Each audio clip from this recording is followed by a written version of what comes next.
знам, че всичко са цифри и контрол на тия цифри. И викам, аз няма да диабета да ме подчинява, аз ще го подчиня по някакъв начин, ще го вкарам в моя режим, в моя живот, както и стана. Когато разбира за болестта си, Боян нито е притеснен, нито изплашен. Напротив, казва, че се мобилизирал и започнал да катери повече върхове.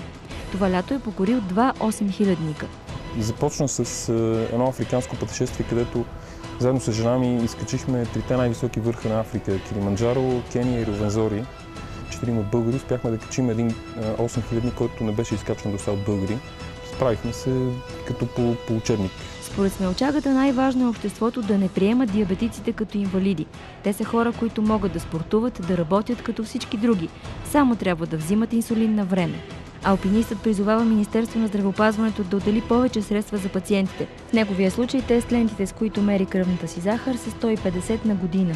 За инсулина няма смисъл да се говори, защото това е животоспасяващ медикамент. А за Боян диабета не е нещо повече от една подробност, която трябва да сложи в раницата си преди да тръгне към поредния връх.